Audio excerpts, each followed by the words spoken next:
পুরুলিয়াতে, হাওড়াতে, আমরা কারা, বিকাশ ভবনে, রাজপথে, দিকে এই মুখ্যমন্ত্রীর ঘোষণা পূরণ কেন হচ্ছে না? জবাব দিন, জবাব চাই। 6 লক্ষ জন ক্যান্ডিডেট কন্টেস্ট করেছে, পরীক্ষা দিয়েছে, যারা টেটে পাস করেছেন যথেষ্ট মেধা সম্পন্ন, সেখান থেকে ছাড়াই কাটিং হচ্ছে, এটা মেনে নেওয়া যায় না। এর জবাব আগামী দিনে দেবো। আমি আশা করবো ইমিডিয়েট মিনিমাম 50,000 ভ্যাকান্সি ডিক্লেয়ার করবো।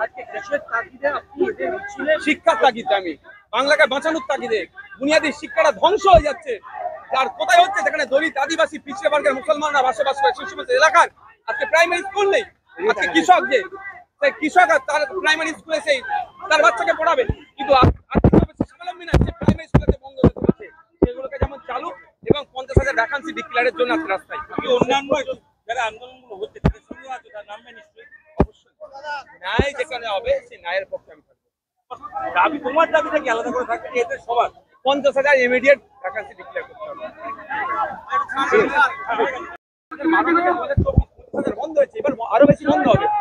স্কুলগুলোকে বাঁচাতে হবে। স্কুলগুলো বাঁচাতে গেলে যদি স্কুল প্রতি একটা করে টিচার হয় তাহলে 49 হচ্ছে।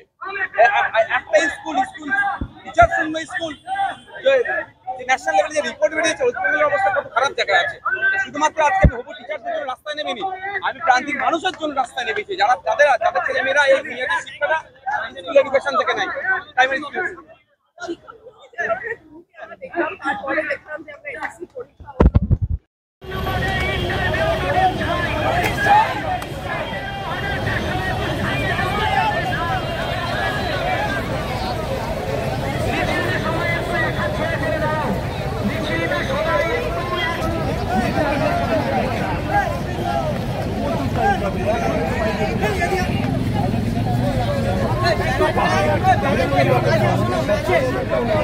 কর্ম চাই, কর্ম নয় কর্ম চাই, ভিক্ষা নয় শিক্ষা চাই, ভিক্ষা নয় শিক্ষা চাই।